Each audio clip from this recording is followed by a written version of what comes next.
শিক্ষার্থীরা, তোমাদের জন্য জরুরি খবর, তোমাদের জাতীয় বিশ্ববিদ্যালয়ে অনার্স ভর্তি পরীক্ষা তোমরা দিয়েছো কিন্তু 31শে মেতে। তো তোমাদের রেজাল্ট কবে প্রকাশ করবে যাবতীয় আপডেট জানাবো। তোমরা অনেকেই অনেক বেশি কনফিউশন রয়েছে, অনেকেই অনেক প্রশ্ন করছো। শিক্ষার্থীরা, তোমাদেরকে বলে রাখি জাতীয় বিশ্ববিদ্যালয় কর্তৃপক্ষ কিন্তু এখন অব্দি তাদের যে অফিসিয়াল ওয়েবসাইট সেখানে কিন্তু 4 জুনের পরে আর কোনো নোটিশ প্রকাশ করেনি। এটার মূল কারণ কি? এটার মূল কারণ কিন্তু জাতীয় বিশ্ববিদ্যালয় ইতিমধ্যে কিন্তু কোরবানিদের কারণে বন্ধ ছিল 12 জুন পর্যন্ত। তোমরা অ্যাডমিশন ওয়েবসাইটে দেখতে পাচ্ছ, অ্যাডমিশন ওয়েবসাইটও কিন্তু এটা জাতীয় বিশ্ববিদ্যালয়ের অ্যাডমিশন ওয়েবসাইট।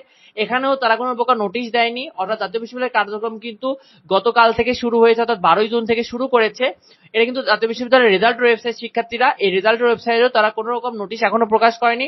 তবে জাতীয় বিশ্ববিদ্যালয় কর্তৃপক্ষ কিন্তু আগে থেকেই তোমাদেরকে জানিয়ে দিয়েছে যে জাতীয় বিশ্ববিদ্যালয় উপাচার্য স্যার কিন্তু বলেছিলেন যে তোমাদের ঈদের পর, অর্থাৎ ঈদের পর রেজাল্ট প্রকাশ করবে, এবং সেটা তারা আনুমানিক কিন্তু 20শে জুনের মধ্যে রেজাল্ট প্রকাশ করতে চেয়েছে। যেহেতু জাতীয় বিশ্ববিদ্যালয় কিন্তু এখন অব্দি ওএমআর এর কাজ মোটামুটি শেষ, তবে কিন্তু সেটা সফটওয়্যার ইনপুটের কাজ চলছে। তো তোমাদের কিন্তু রেজাল্ট তারা খুব 20শে জুনের মধ্যে প্রকাশ করাবে ইনশাল্লাহ। শিক্ষার্থীরা, ইতিমধ্যে কিন্তু রেজাল্টের ওয়েবসাইট গুলো মোটামুটি প্রস্তুত রয়েছে। তোমরা এই রেজাল্টের ওয়েবসাইট থেকে কিন্তু তোমাদের রোল আর তোমাদের কিন্তু রেজাল্টটা দেখতে পারবে। কিভাবে রেজাল্ট দেখতে হয় এটা নিয়ে কিন্তু ভিডিও থাকবে। এছাড়াও কিন্তু তোমাদের যে তোমরা যে অ্যাপ্লিকেন্ট, অর্থাৎ তোমরা যে প্রাথমিক আবেদন করেছে, তোমাদের সেখানে অ্যাপ্লিকেশন আইডি এবং পিন নাম্বার ছিল, সেটাকে লগ ইন হয়ে কিন্তু তোমাদের রেজাল্টে দেখতে পারবে।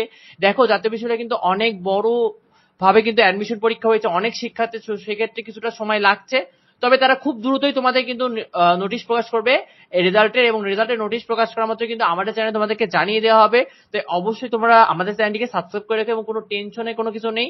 তোমাদের কোনো কিছু জানার থাকলে অবশ্যই ভিডিওতে কমেন্ট করো। দেখা হয় পরবর্তী ভিডিওতে পরবর্তী আপডেট নিয়ে। ধন্যবাদ সবাইকে।